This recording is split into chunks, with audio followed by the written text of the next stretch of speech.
Welcome to prince order house students. Only 80 words a minute, 840 words आपको dictation हम दे रहे हैं। स्पेशल तैयारी जो बच्चे कर रहे हैं, स्किल टेस्ट आने वाला है एसएससी डी ग्रेड और सी ग्रेड के लिए, तो ध्यान से लिखिए और ट्रांसक्राइब कीजिए। Be ready, start. May I strike a certain personal note and then go on to other considerations.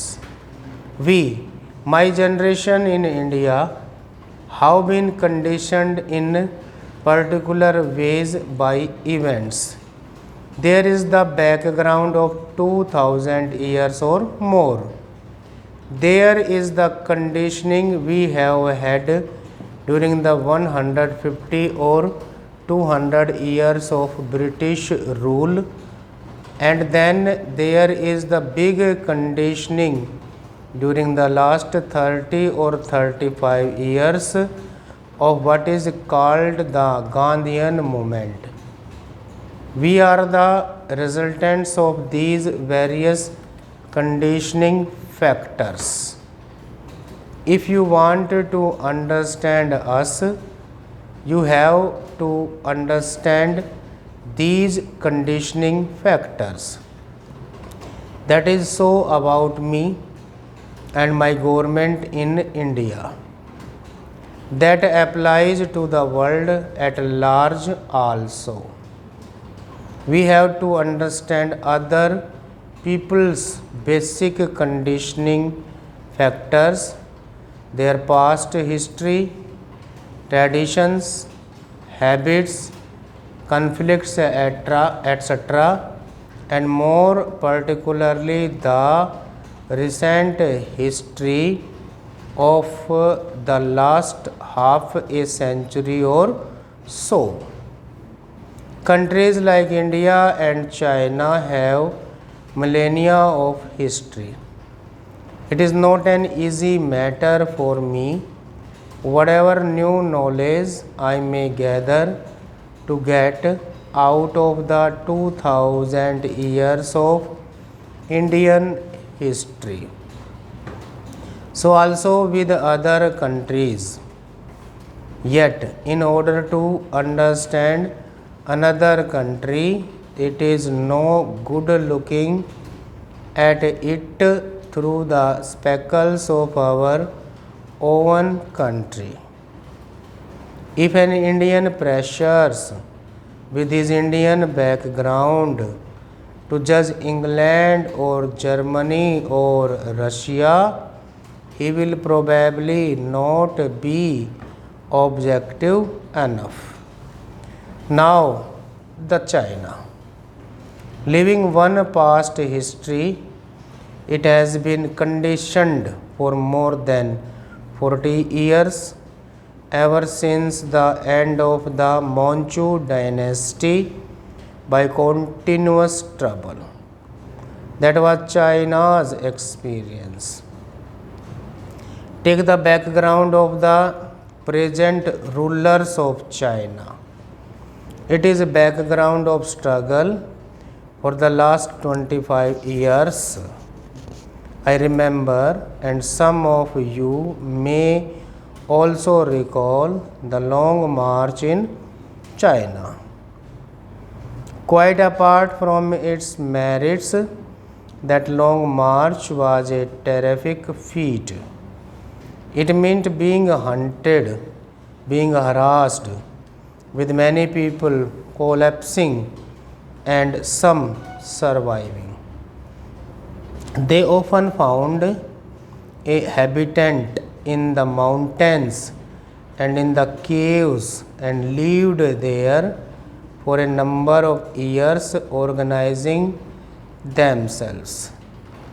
Then came the Japanese invasion. They fought the Japanese invasion that turned into a world war later. Imagine what a powerful determining influence these factors must have had on the people who took part in a march of 8,000 miles, and whatever the system of government, which is the great relief after 2 generations of disorder.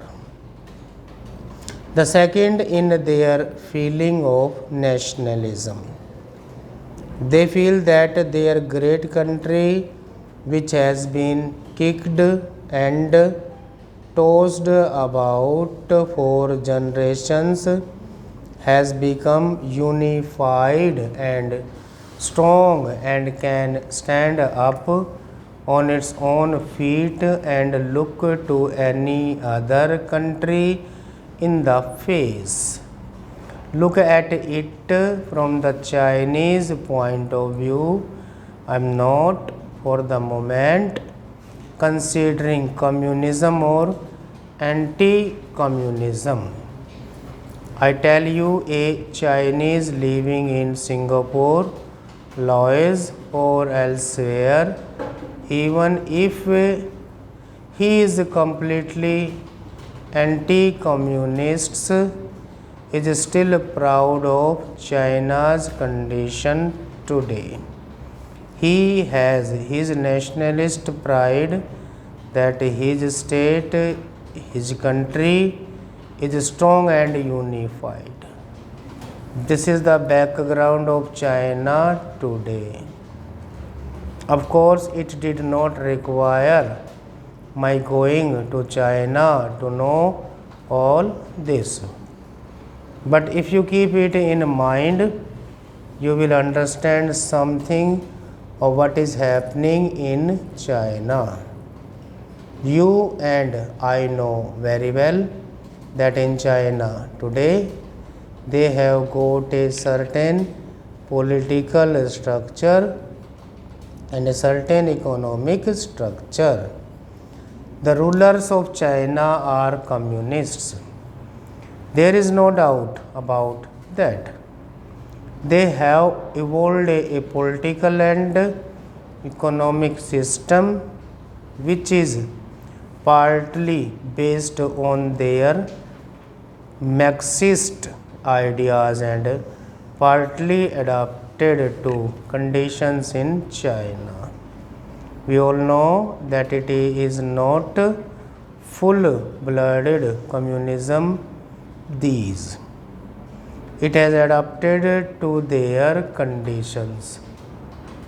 So now if you ask me, is there freedom of the press there?